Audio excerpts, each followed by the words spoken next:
está? Muy buenos días. Muchísimas gracias por acompañarnos en esta edición en domingo. A nombre de Rocío López Ruelas, titular de este espacio, le damos la más cordial bienvenida a este programa. Esta mañana hablaremos de sociedad incluyente. ¿Qué pasa en nuestro estado de Jalisco respecto a las discapacidades y las personas con discapacidad? Para hablar de ese tema me da mucho gusto recibir, y voy a empezar con las mujeres, si usted me permite. Rosa Melchor, madre cuidadora, que nos acompaña esta mañana. ¿Cómo estás? Muy bien, gracias. Bienvenida. Gracias. Y nos acompaña quien nos dará el testimonio de vida, que no es tu hija, que yo pensé en algún momento que podría ser tu hija, Fernanda Elizabeth Rangel, quien viene de la Ciudad de México y nos contará tu historia. Muchísimas gracias por compartirla en este espacio. Gracias. Nos acompaña Juliana López Quintero López, representante del área de inclusión, Asociación Estatal de Padres de Familia, Asociación Civil. Bienvenida. Muchas gracias, un gusto estar aquí como siempre. Igualmente tenerte de vuelta. Viviana García, presidenta de la Asociación Treacher Collins México, en representación del colectivo Mamá Nunutsi. Así es, ahora sí que Mireya no pudo venir y muchísimas gracias por habernos invitado en este espacio, la verdad. Se los agradezco. Gracias.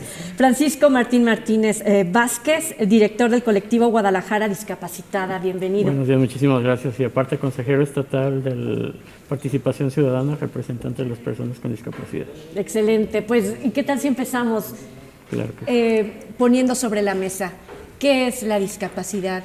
¿Qué son las personas con discapacidad y cuáles son los términos que tenemos que utilizar para en esta mesa dejar claro cuáles son los derechos, las necesidades, en una fotografía amplia para abrir el tema? Okay. Por favor.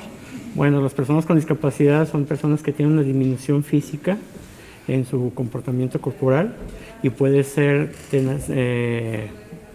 congénita o adquirida por alguna enfermedad o accidente. ¿Tú transitas con una...? Sí, yo tengo 8 años de persona con discapacidad. ¿Cuál es tu discapacidad? Amputación de extremidad inferior izquierda, supracondilia. Fue hace 8 años por causa de la diabetes. Una infección me lo provocó, entonces tuvieron que amputarme la pierna o la vida, me dijeron, entonces aquí sigo. ¿Y cómo está la vida? Fabuloso. No, y aparte compartiendo con la gente que requiere oír y conocer más sobre sus discapacidades, ¿no? Sí, muchas personas no lo toman así, lo toman como si fuera el final de la vida y realmente no es aprender a vivir nuevamente. Nace uno, el día que me amputaron nací nuevamente y es empezar como un bebé a cómo caminar, cómo comportarse, cómo andar en una silla de ruedas, cómo hacer sus necesidades, tratar de ser una persona independiente nuevamente a pesar de esta condición. Desde la sociedad organizada, ¿qué es? ¿Cómo lo debemos entender? Pues nosotros, todos los que trabajamos en este medio siempre lo tomamos como es alguna limitación en cuestión a la relación con algún área de la sociedad, cualquiera que ésta sea. También hay las discapacidades invisibles, lo que puede ser las discapacidades psicosociales, el autismo, el coeficiente intelectual, una discapacidad por coeficiente intelectual bajo. Entonces esos no se ven, tú ves a la persona sin ninguna problemática externa, pero por el interior hay mucho trabajo que hacer. Yo creo que esas son de las más complejas que existen para todas las áreas porque pues no se nota. Entonces, hasta que tienes ya la relación o la interacción con esa persona es cuando te das cuenta de que su pensamiento no es el común que podemos tener con otra persona, o la plática no es la que debería de ser. Entonces, ¿no? Ahí actúa la primera impresión y es cuando no entendemos, no conocemos el resto de la sociedad que no estamos involucradas, por ejemplo, las personas que no estamos involucradas y empieza a lo mejor un proceso también de discriminación, de juzgar, de criticar o de maltratar a la otra persona porque no entendemos y no conocemos. Efectivamente, hace falta, siempre lo hemos tenido en cuenta nosotros que trabajamos en esto, hace falta ya un conocimiento en general de la sociedad para poder mínimo respetar esa característica distinta, porque al final de cuentas todos somos distintos. Hay unos que se les nota más. Hay gente que tiene ingenio y que dice estudios míos. Sí, entonces esa es una maravilla, tenemos esa diversidad, si todos fuéramos iguales sería completamente aburrido. Esa es una maravilla de la diversidad, ellos son los que necesitan más apoyo, los que tienen esa visibilidad en discapacidad y la que no se ve, tienen que tener estas mismas oportunidades, es lo que nosotros vemos. Entonces, ¿cómo podemos apoyar a estas personas con esta o disminución o falta o esta característica diversa en la vida, en el pensamiento, en la relación con el entorno, porque muchas características invisibles son de estas cuestiones.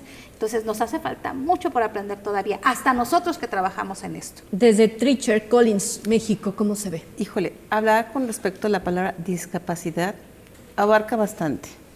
Lo mío puede ser en cuestión de audición, porque ellos nacen sin orejitas. Treacher Collins es un síndrome con mutación de ausencia de varios huesos, lo que es su área de rostro. Es como te voy a comentar alguna película que trabaja y maneja y dice realmente lo que es el síndrome, pero se está enfocando realmente en relación de padre, madre e hija o hermana, ¿no? Yo lo veo aquí día con día con estos niños con la discapacidad que es la audición, y entramos con respecto a la educación, que es algo bien importante. El ver un niño con el síndrome de Treacher Collins, no me he topado que a otros niños los ven, lloran, gritan, se asustan y señalan, ¿no? Yo creo que esto es parte de una educación de cada casa al entorno, lo que es la discapacidad, que realmente no lo ven, o la educación con respecto a los padres, lo que es una discapacidad. Si vemos a Francisco que está caminando en su silla de ruedas y que vemos o vemos personas que van solos y ¿por qué no apoyas? ¿Por qué no ayudas a moverlo? ¿Por qué en vez de señalar, preguntar qué tienes? ¿Qué sucede? ¿Por qué estás así? Creo que eso es muy importante enseñar a los hijos, si ven a una persona totalmente diferente hacia nosotros que somos normales, que a veces tenemos más afectación nosotros que estamos bien, que las personas que tienen discapacidad, porque mis respetos, tienen habilidad, y pues, no porque mi hija, digo, es ella, pero ella tiene 26 años, te habla inglés, te habla italiano, se fue a Italia 3 meses sola, es autosuficiente, maneja, trabaja, y yo creo que... Pero me dijiste, perdón que te interrumpa, que pasó por más de 22 cirugías, así es, y son cirugías que un principio, al desconocer el tratamiento y el seguimiento de un síndrome, pues te guías con los médicos, que ellos son los que realmente saben cómo tratar este síndrome. Hoy en día que me di cuenta que no hay un seguimiento, no hay un tratamiento de cómo guiar a estos pacientes, no me dicen, ¿hiciste la acción por tu hija? No, por la mala información con respecto a este síndrome. Y todavía nos topamos con médicos que realmente desconocen de otros estados. Con nosotros estamos aquí en Guadalajara, pero el 90% de los pacientes vienen de diferentes partes de la República, vienen de Honduras, vienen de Perú, vienen de Colombia, San Antonio, Texas. ¿Por qué? Hay un seguimiento, hay un tratamiento aquí para cada uno de estos niños. ¿Es el caso de Fer? Es el caso de Fer y el caso de Rosy también, que sus hijos vienen de otros estados de la República. Les damos albergue, estancia, alimento, seguimiento. Yo soy una mamá Treacher Collins, entonces sé y entender lo que es estar apapachando a un niño, lo que es guiarlos, lo que es, no doctor, es que esto no es...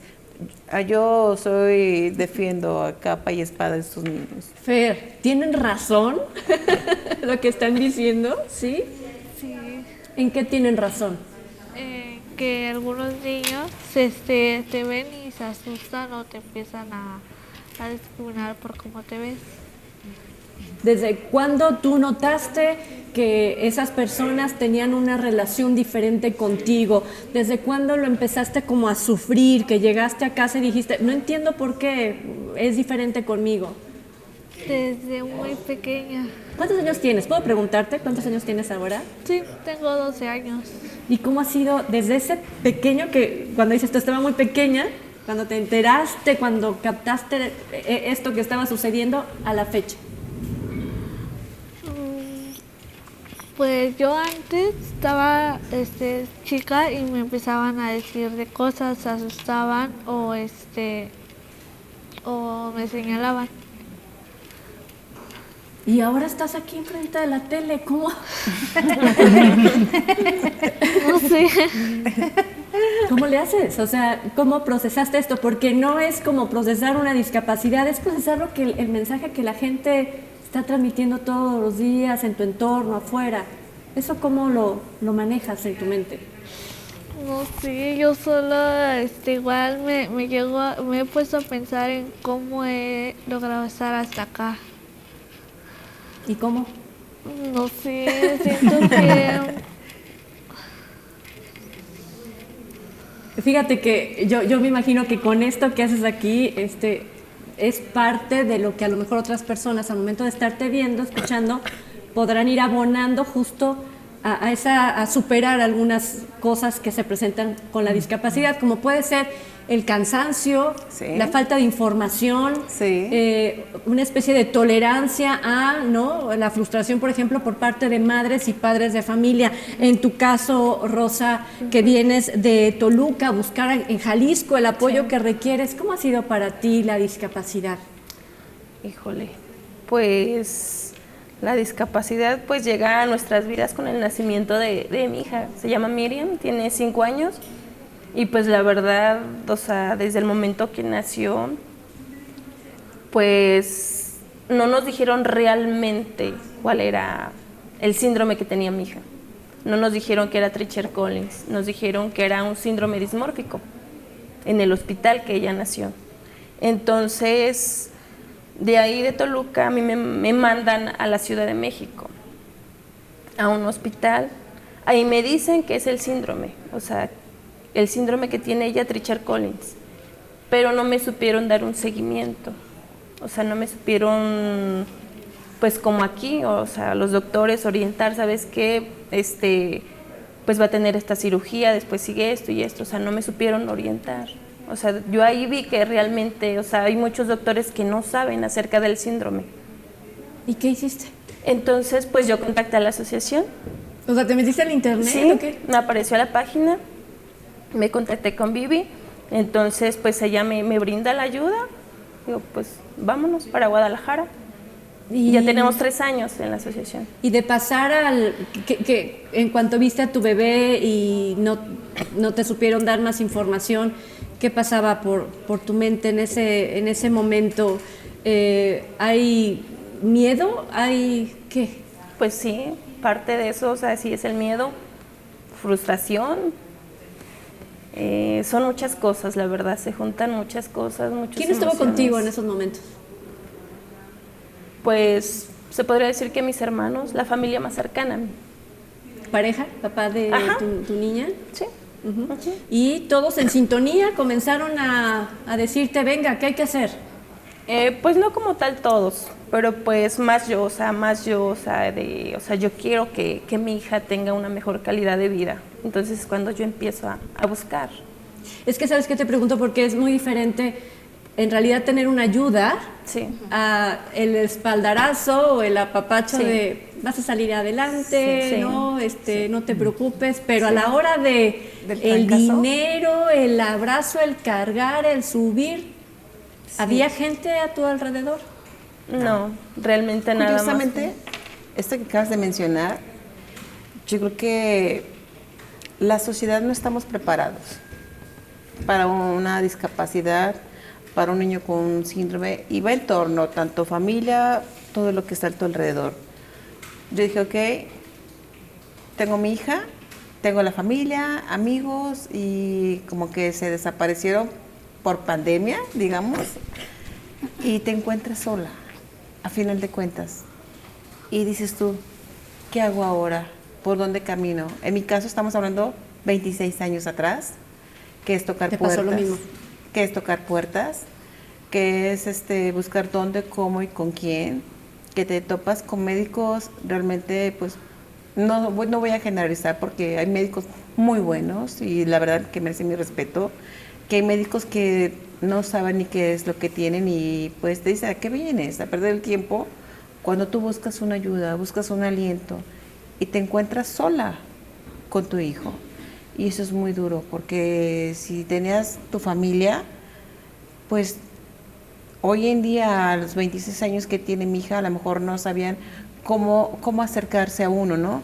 Pero es cuando más necesitas que estén contigo porque es tú el apapacho, el qué hacemos, cómo le hacemos, cómo sacamos adelante esto, te encuentras tú sola. Yo llegué a pedir limosna para poder operar a mi hija, porque es tanta mi necesidad para sacarla adelante, porque era la hija que yo deseaba. Tengo un hijo que tiene 29 años y es mi adoración también mi hijo, pero digo, mi hija es el momento que necesitan y es un síndrome totalmente desconocido. Hoy en día decía el doctor, cuando le hizo la última cirugía a mi hija, que su maestro decía, Nunca vas a encontrar un paciente con Treacher Collins, siempre lo vas a encontrar en los libros de medicina. Y hoy te puedo decir que tengo más de 60 pacientes con Treacher Collins. Abarcamos otros síndromes, pero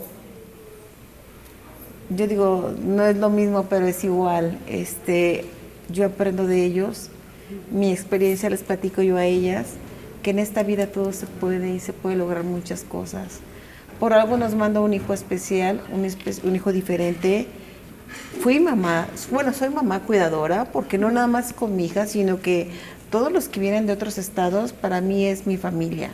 Y es cuidarlos, es atenderlos y darle esto, hay que nebulizarlo, porque si vemos a Fer no tiene tan avanzado el síndrome. Tengo niños que tienen traqueostomía para respirar y tienen sonda gástrica para ser alimentados. Y es un proceso totalmente diferente con cada niño. Mucho más invasivo, me imagino, todo el tratamiento médico y las cirugías.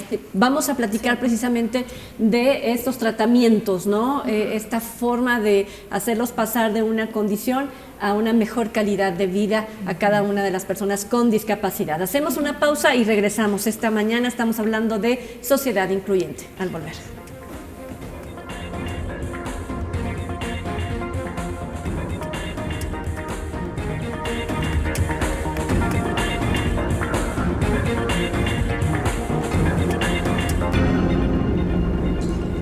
En el marco del Día Internacional de las Personas con Discapacidad, el pasado 3 de diciembre, es que en este día hablamos de la sociedad incluyente que se requiere, que se necesita para que haya un desenvolvimiento pleno en la sociedad de las personas con discapacidad.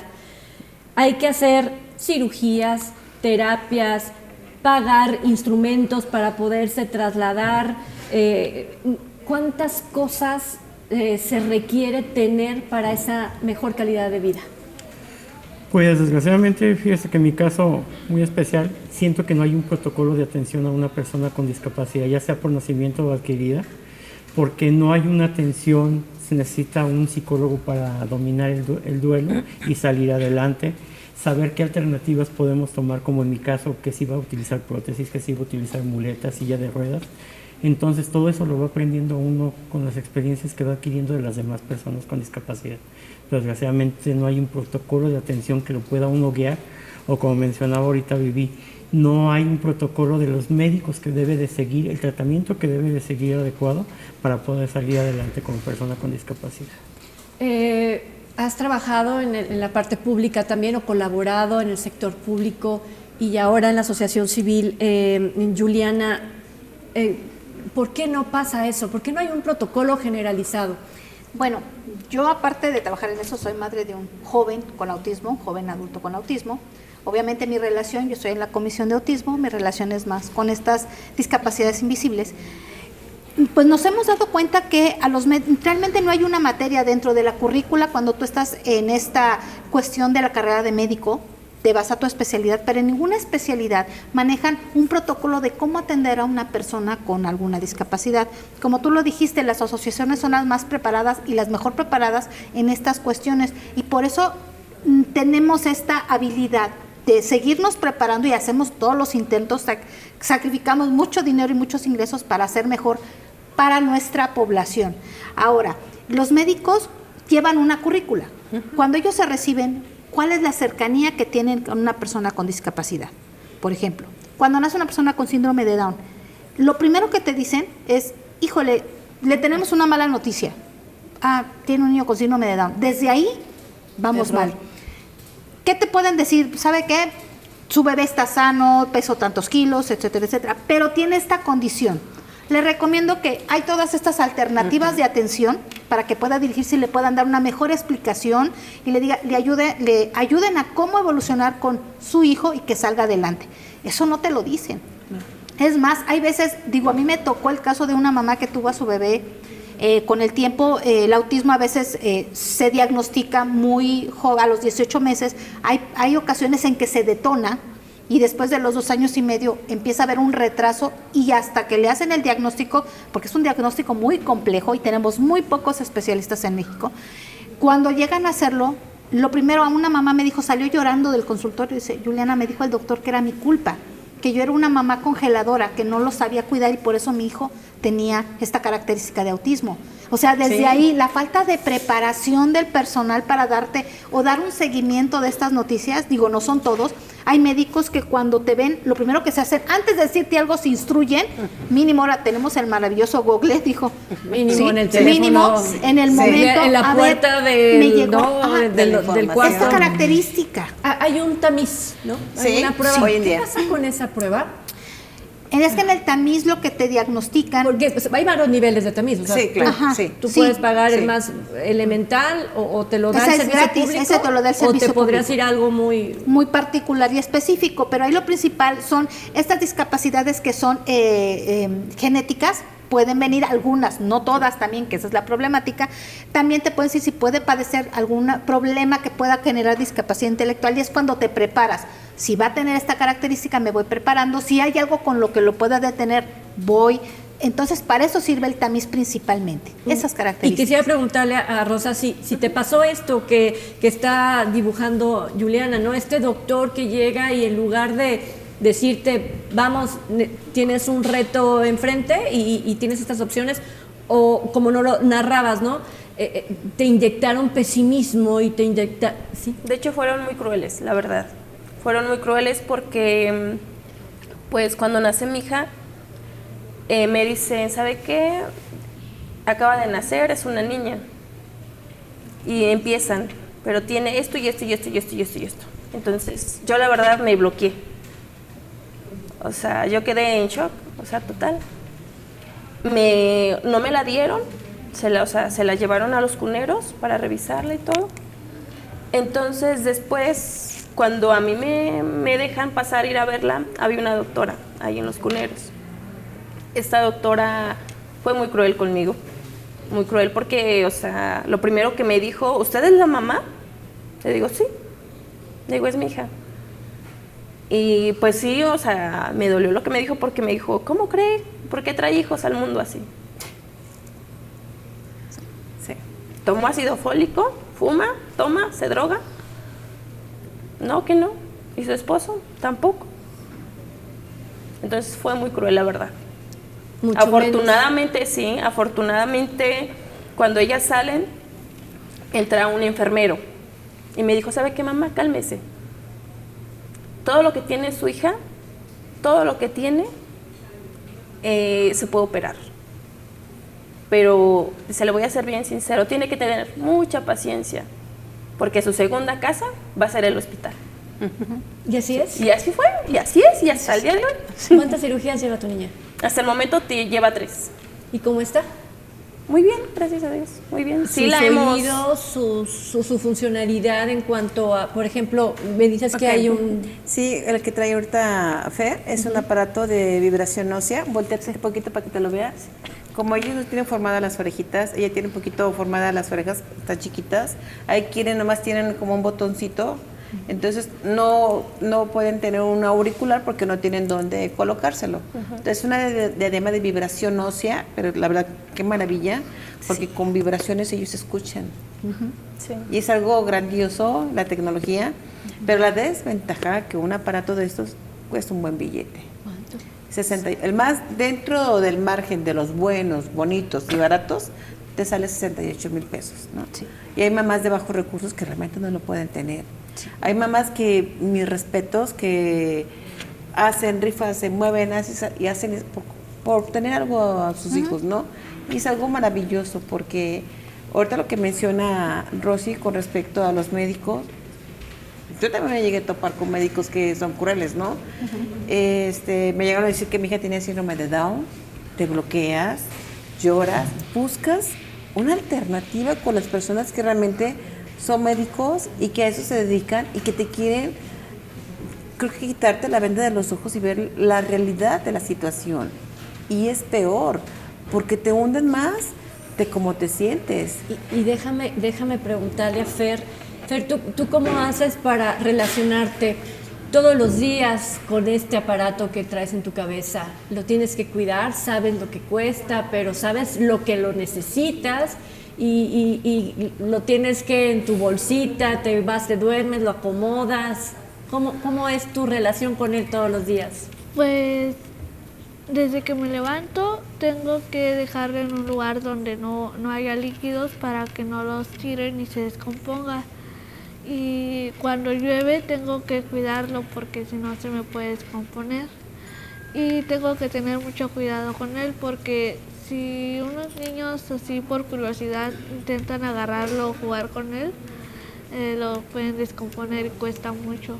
¿Utilizas batería? ¿Tienes que estar pendiente de que tenga siempre esté Pilas. cargado al 100? Pila. Ajá, utiliza pilas y sí tengo que... Debo de tener muchas pilas por si se me acaba, porque si se me acaba no me gusta estar así. ¿Por qué no escuchas? Sin el aparato, ¿cómo escuchas? ¿Cuánto escuchas? Escucho bajo, pero no me gusta estar sin él.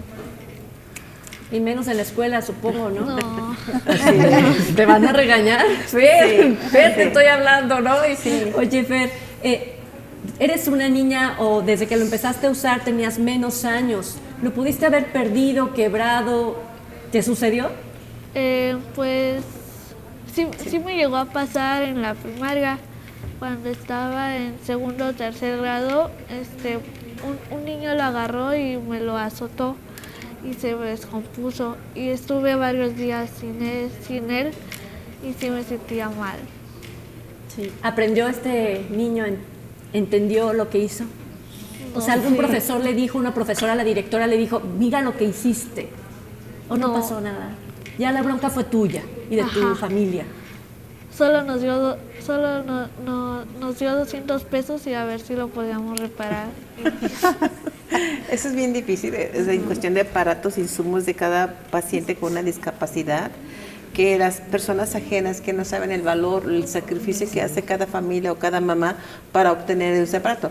Ojo, nos podemos topar con mamás también que no le dan valor tampoco al aparato de su hijo, ¿no? Sí. Que tú haces también el esfuerzo para que su niño tenga una alternativa para que pueda escuchar, que pueda moverse una silla de ruedas o que pueda tener la herramienta con respecto al autismo. Y vemos que todo lo que el niño necesita para el autismo y está guardado, dices tú, no, o sea, no. O sea. ¿Sí te topas, Juliana, también con eso?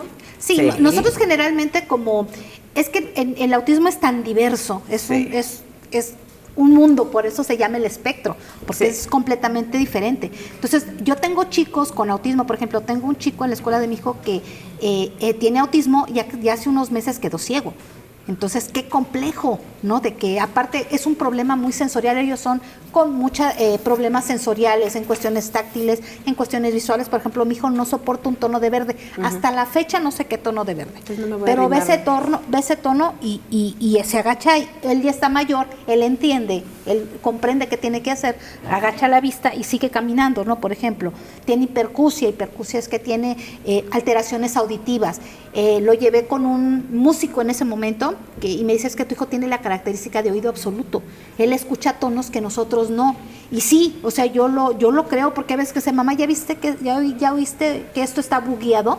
Y yo no entiendo el bugueado, ¿no? No, yo lo oigo bien. No, mamá, está bugueado el sonido, escúchalo bien, mira. Y te pone aquí el teléfono, esto. Nada. Yo no lo entiendo, o sea, no capto. O sea, tienes una discapacidad él está catalogado como multidiscapacidad, autismo, déficit de atención, hiperactividad e hipercusia. Él tiene multidiscapacidad.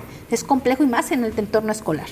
Francisco, pasa lo mismo cuando la discapacidad es física.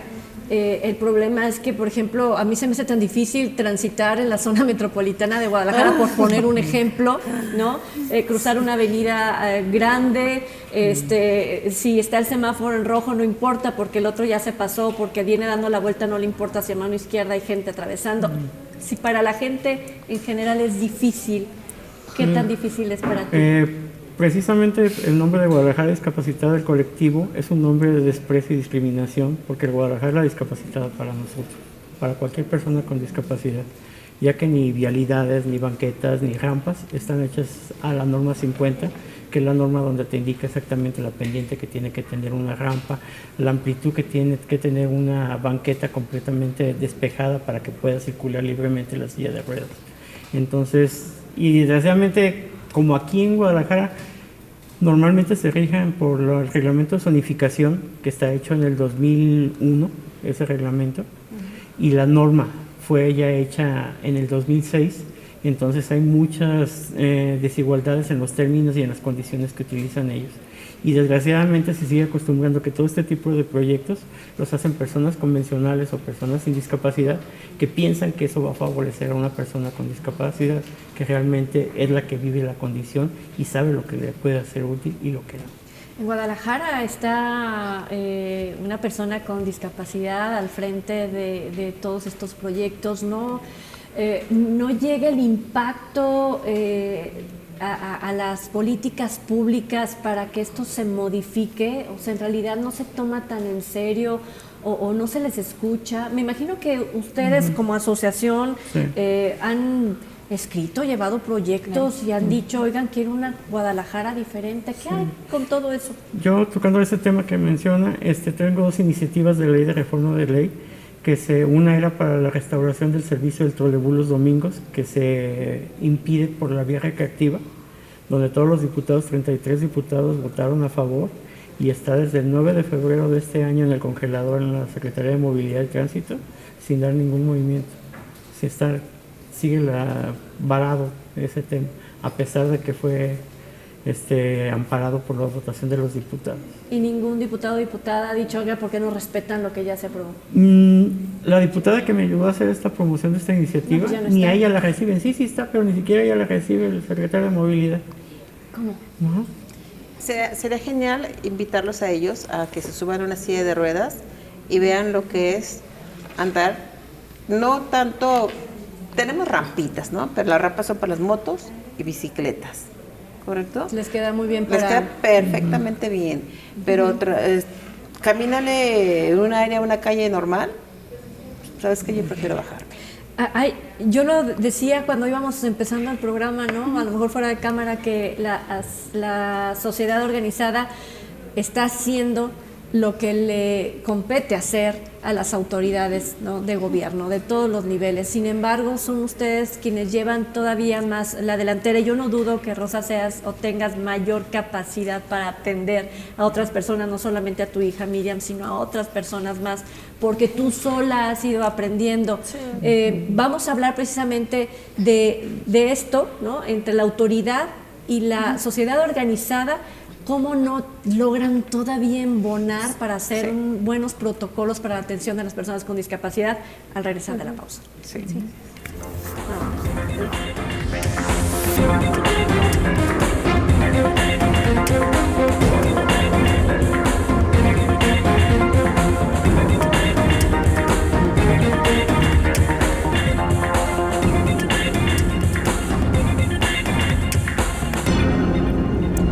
En este domingo hablando de sociedad incluyente, y nos quedamos con el pendiente de cómo hacer para que haya un match entre toda su expertise, ¿no?, y la autoridad gubernamental que realiza políticas públicas y tiene que echar a andar todo esto. Sí. ¿Cómo lo hacemos?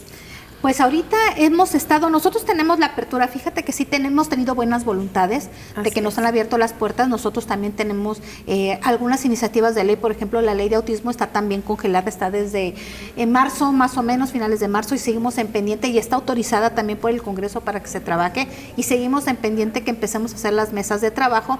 Ahí sí tenemos que hacer la conciliación con las personas, tanto familias de personas con autismo como personas con autismo, que ya la UDG nos está apoyando para hacer esas consultas, las asociaciones civiles con las que nos relacionamos, también llevar a las personas que estén relacionadas con esta discapacidad. Estamos ahí congelados. Aquí lo que yo siento que hace falta es que muchas personas, a mí muchas autoridades me han dicho, es que lo ven como un berrincho y es que son muy necios. Pero no es necedad, es un derecho. Y aparte, la prima máxima de los derechos humanos de las personas con discapacidad es nada para nosotros y nosotros. O sea, ellos hacen las cuestiones que creen que están bien, pero no hacen la consulta para preguntarle a la persona con discapacidad de esa condición adulta, que diga, ¿tú cómo lo ves? ¿Te parece bien esta iniciativa de ley o la modificamos? Hasta que la presentan. Entonces es cuando ya las mesas de trabajo se dicen las personas con discapacidad, te digo, porque ya dices, caray, ¿qué es esto? O sea, no va así, esto se tiene que cambiar, se tiene que, en el glosario se tiene que poner esta característica. O sea, es cuando van enriqueciéndose. Pero tenemos muchas congeladas porque le dan prioridad al urgente, aunque se quedan las cosas importantes en el tintero. Y nosotros, digo, se oye muy cruel, pero leía precisamente por el Día de la Discapacidad una columna del Economista que decía que cómo era posible el avance de los movimientos como el LGBTQ+, las mujeres con discapacidad, que haya ya más aceptación, que todos los negocios, los empresarios, gobierno estén visibilizando esta situación, y en la discapacidad no, al contrario, nos estamos volviendo menos. Pero ahí, ¿qué es lo que tenemos que hacer nosotros, Juliana? No, sí, la unión, pero aquí la cuestión es esta. Aparte de la unión, y es real, la discapacidad no es publicitaria. O sea, no te crea no crea votos. No pues. crea votos. No. O sea, por si en el caso de conmigo, el 90% de todos los pacientes vienen de diferentes partes de la República. Y algunas mamás me han dicho que aquí hay un Jalisco más incluyente. Aunque a pesar de todo nos hace falta muchísimo a nosotros. Sí. Yo siempre he dicho, ¿de qué sirve que estemos sentados detrás de un escritorio si no estamos enfrentándonos ante a la sociedad? ¿Y qué es lo que tenemos que hacer? Ruido. ¿A ti sí te reciben en el legislativo? O sea, yo nunca he intentado, pero yo puedo entrar. Yo nunca he dicho no, pero sí puedes entrar, porque tenemos derechos. Y creo que todos somos iguales y tenemos las mismas posibilidades para entrar donde queramos poder estar nosotros. ¿Ustedes han encontrado en la sociedad organizada, en esas asociaciones civiles, lo que buscaron y tocaron en el gobierno, Rosa? ¿O nunca has buscado y tocado en la parte pública? No, lo máximo que he llegado es al DIF de mi estado. ¿Y ahí qué pasó? No me brindaron la ayuda. ¿Qué solicitaste ahí? Yo pedí ayuda para traslado para venir de Toluca aquí a Guadalajara y me lo negaron, me dijeron que sí hay ayuda de transporte, pero nada más lo que es el Estado de México, en otra ciudad, ¿no? Oaxaca sí, ¿eh? El estado de Oaxaca y más lo que es el municipio de Huatulco está unido totalmente con Treacher Collins, con los pacientes que se están atendiendo Pero aquí. solo con esa discapacidad. Sí. No, y con otras, tengo sí. lo que es Golden Heart, Treacher Collins, labio paladar hendido y otro síndrome que es Barrester-Winter, que les pagan el viaje y en avión, ida y vuelta. Ahora, las becas estas, ¿no? Del gobierno federal tan, El apoyo. Exacto. ¿Sí lo recibes? Sí, lo tiene mi hija. Lo tiene ella. Sí. Y es puntual y te ayuda mucho. Sí, bastante.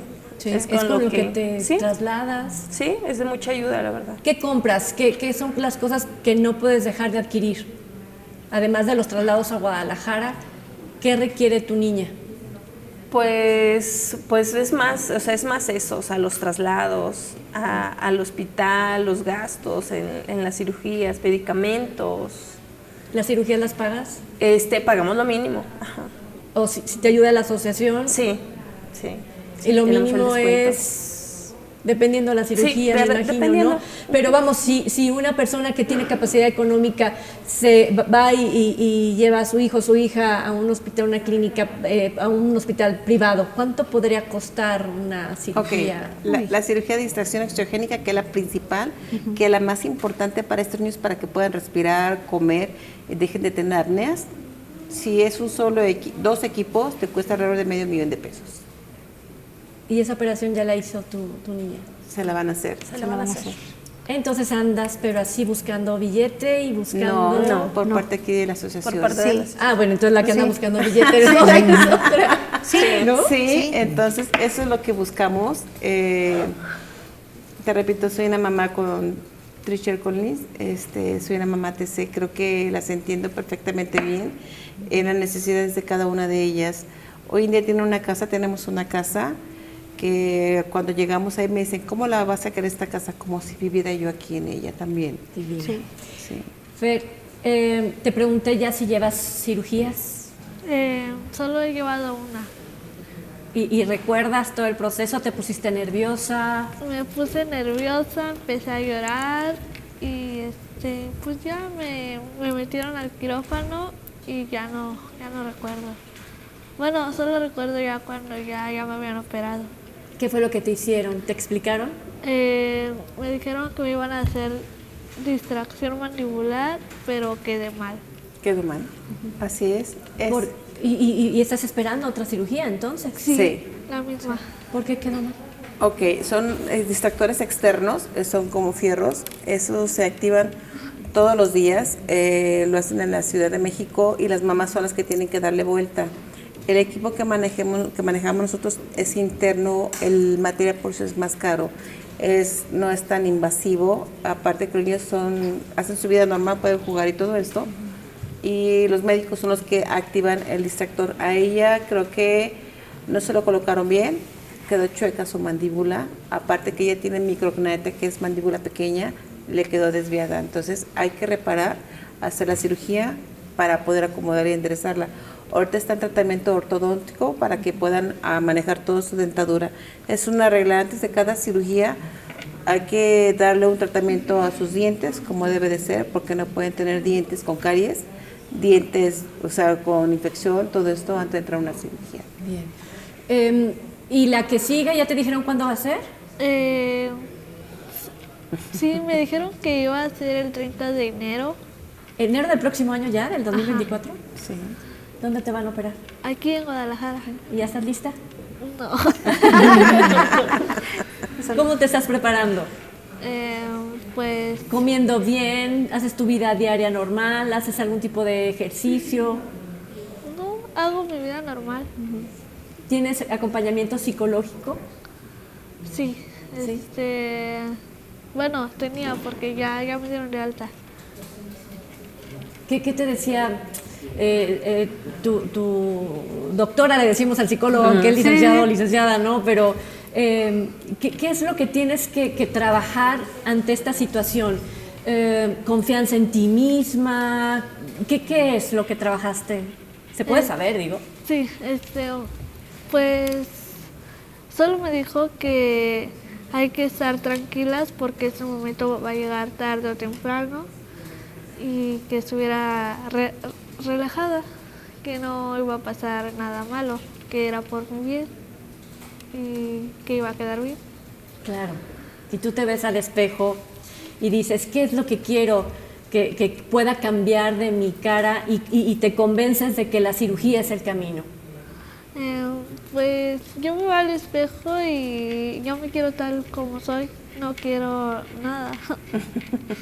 Entonces las cirugías que te vas a recibir son más como para tener una buena función, ¿no? Porque ellos no muerden como nosotros. Ellos desean morder una hamburguesa, no pueden porque tienen su mordida abierta, aparte tienen la microcognatia, tienen la mandíbula pequeña. Entonces hay niños que quieren morder una hamburguesa como nosotros, ¿no? Claro. Y es parte de su proceso que ella viene constantemente a ortodoncia para dar su acomodo a su dentadura para que esté lista a la hora de la cirugía ella.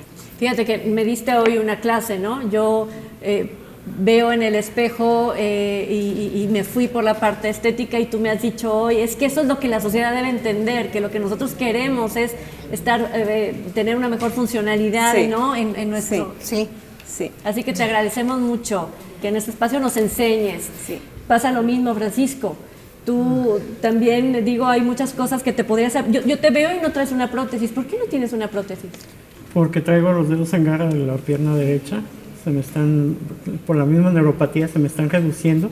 Y al reducir eso mismo, los huesos bajan más. Entonces la piel se vuelve más delgada. Entonces con el tiempo puede ser que se me perfore la piel de tanto que están abajo los huesos, entonces por eso prefiero estar en la silla de ruedas. No es bueno para ti que camines, que lo estés friccionando. En sí tenía prótesis y me la prohibieron por lo mismo, porque podía perjudicar la pierna derecha que me queda. Claro, ¿y qué le dices tú, por ejemplo, a la gente que nos escucha el día de hoy? ¿Cómo entender cuando sí, cuando no eres candidato o candidata a utilizar algo que a lo mejor era como tu esperanza para poder, hacer estas actividades con mayor facilidad? Como yo con el tema de la diabetes tengo que tener muchos más cuidados en el uso de la prótesis. Pero una persona que tiene una condición normal de salud la puede utilizar perfectamente. Nomás tiene que, en mi condición o en algunas condiciones de enfermedad, tiene que tener un poco más de cuidados y precauciones en ese sentido. Porque también con la prótesis al principio me empecé a enllagar en el muñón, que era donde pegaba. Entonces también eso me perjudicó y por la diabetes también podía tener peligro de que no me cicatrizara pronto o de traer algún tipo de infección.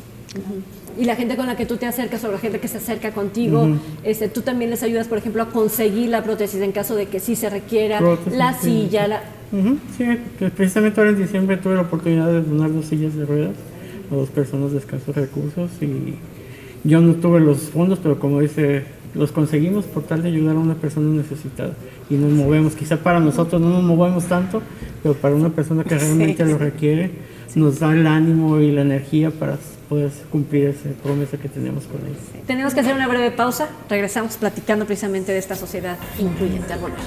¿Sabes qué sería importante?